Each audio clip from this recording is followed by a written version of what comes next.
Life in Reterra is the first time that Hasbro has ever put a game designer's name on the front of the box with Eric Lang's name. It's a big deal, but does the game, how do I end that sentence? Does the game play well? Yeah, let's talk about it.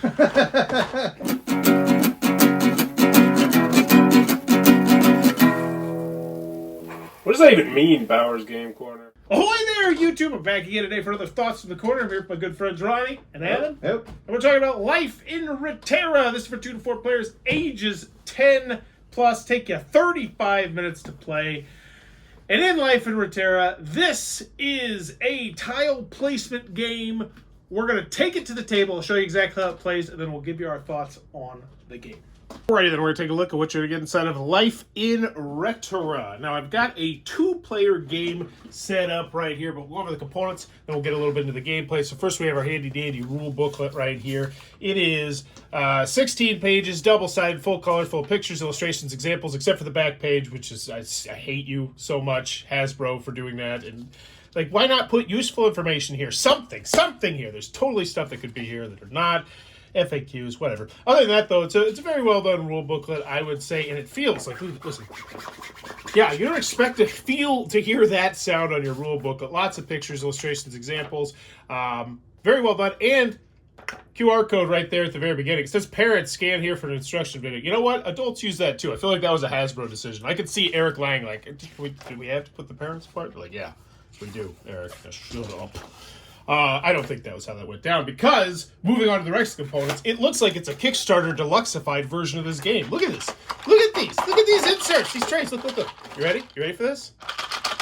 Get out. Get out. They won't get out. They will not. Get out. Look at that.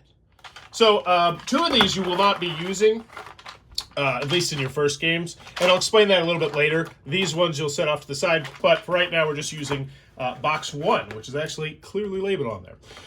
So, in order to win the game, you're going to try and have the most points after each player has constructed a 16 square by 16 square grid, or 4 by 4 of the big squares right here. Everyone's going to start with one of these, and then on your turn, you're going to do these steps right here. The first thing you're going to do is you're going to place 1 land tile. At the beginning of the game, you're going to start with 3 land tiles that will be in your hand. You will never replenish these land tiles, so make sure you only spend them when you really want to spend them, and you can start constructing some strategies potentially with these in your hand. But place 1 land tile. You can either do it from the 5 that you'll have available out here. You'll always have 5 available, or one of the 3 in your hand. Now, the reason why you're placing these tiles is a couple things. First and foremost, they have these little symbols on them right here, like the hourglass, or the battery, or the soccer ball, which is actually a token, so it's not on there, but it'll be on there later when you put them on there. Any of these ones, those are just a flat victory point at the end of the game. Those are called relics. Now, those, however, can be attacked by other people, which we'll talk a little bit about later. Now, the gears, on the other hand, are the big thing, the big star of the show, I'd say, because you can only build the buildings if you have gears out. So let's just say for this particular example, I take this right here, I place it out. I'm going to have 1 point at the end of the game, which is great. We got our handy-dandy double-sided. Yeah, that means they use thick paper. If you don't have double-sided, that means they went with chintzier, cheaper paper. They went with the nice paper on this one. Double-sided score sheet, which also kind of serves as a quasi-player reference for how you score at the end of the game, which is nice. So I placed my tile. Now, if that land tile has a gear, which mine does, you may place 1 building or 1 inhabitant. Now, right now, we can't place any buildings because the smallest building is a 2-spot building. We also could, however, place an inhabitant on there on that gear if we wanted, and we have to place it on the gear that is on here right now. We can't be like, oh, I got a gear from a couple turns ago, I want to place it on. No, that's not how it works. For me, though, I'm not going to place this inhabitant, which, by the way, is worth 1 victory point, just a flat victory point at the end of the game, because I want to show you how to build a building. So, use the building powers if you have any, because sometimes you will have building powers, and these are all double-sided as well. And I'll explain a little bit how the system works a little bit towards the end. And then you are going to refill the land tile rows if needed, which we do, and then that's a whole turn. We move on to the next player. They take their turn. Let's pretend it gets all the way back to me, and this is the board that I have at hand. So right now, I'm going to show you how it works building a building. So I'm going to place my 1 land tile, and I'll place this, I'll place it right there. Yeah, because that means I now have 2 gears in a row that are desert and 1 that is not. So if that land tile has a gear, you may place a building or one of the dudes. I'm not going to place a dude, I'm going to place a building. So I'll place, worth 3 additional points, it placed on a terrain segment of exactly 7 continuous spaces. Now let's talk a little bit about the system. So at the beginning of the game, you're going to choose 5 cards that will be matching these 5 shapes right here. All the cards are double-sided and will have different special abilities. So the special abilities on the set 3 cards are different from the ones on the set 2 cards, and they'll have slightly different mechanisms. Some will be like, they have to be on the outside. Some will attack your opponent. Some will let you do some very different things. But 1, 2, 3, 4, 5, 6. So we know that's 6 right there. And, yeah. You know what? Instead, I think I'm going to go with the school. Worth 2 additional points if you have more visible relics than your neighbor. So I take this, and I would place it right there. Now, I could not place on this one because this one is not the same terrain type. In order to place a building, it has to be on the same terrain type, so I could not do that, for instance. So that would go right there. And then I would replenish this, and we would just move on to the next turn. And that's how simple this game flows. You just do that until everyone has a perfect 16 by 16 or 4 by 4 square grid, at which point you will total up your points, which is going to give you points for the relics, for the people you have out, and of course for the buildings, and they all score a little bit differently. But that's the gist of the Life in Reterra. Alright then, Life in Reterra from Hasbro. What are our final thoughts? Let's go for the pros. Let's go over the cons. Anyone want to start on this one? Also, before we get into it, I do want to mention, me and Adam have now played it 6 times, and Ronnie has played it 2 times. Me and Adam have played games 1 through 5. We have not seen game 6 yet. So let's just start with our initial thoughts. Component-wise, amazing. Like, Yeah. super high quality. The individual containers for the different levels of cards really helped us get started quickly. Yeah, super nice. Yeah, I mean, the puts away really nicely. This game pre-popped too. Oh, really? Yeah. Wow, that's pretty cool. Yeah, game board, super easy to use. It has good quality information on it that you need. Easy one to figure out.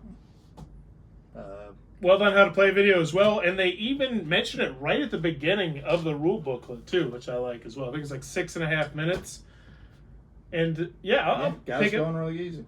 I like this system a lot. I think it's very good to great for me, and I feel like the first 4 games we played 2 players, I liked it better than the last 2 4 players. I feel like it does slow down a bit, and I think it's noticeable.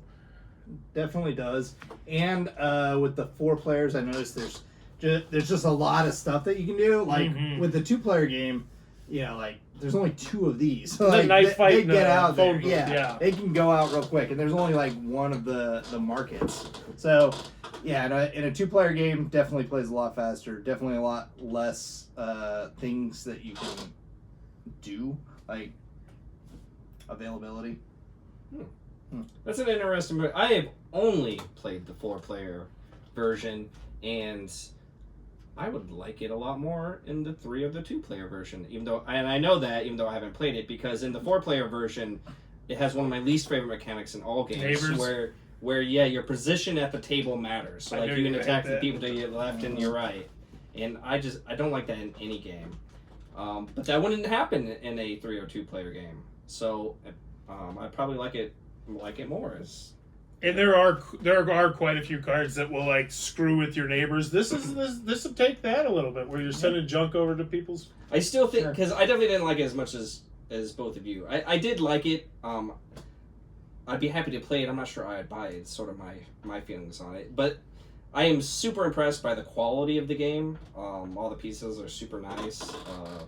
Even the rule booklet feels better Oh, yeah. than other rule booklets. It's like, For me, good, not great. Do you think that the junk was what brought it down? Yeah, I got junked a lot, and it don't feel good. Yeah, and even in a 2-player game, like I enjoyed the ones without the junk. I much junked more. you so hard. Yeah, and it was like I knew that was gonna happen, but still, it just I don't know.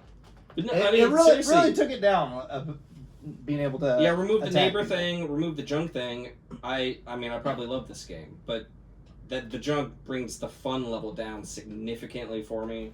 And So if you like attacking in games, you think you're going to like this game more than other people. Well, that's the thing. You don't have to attack in No. this. Purely optional. well, yeah, I didn't. I never did. So- I just got attacked. I also really like in the rule book. So you can play with different sets of cards, right?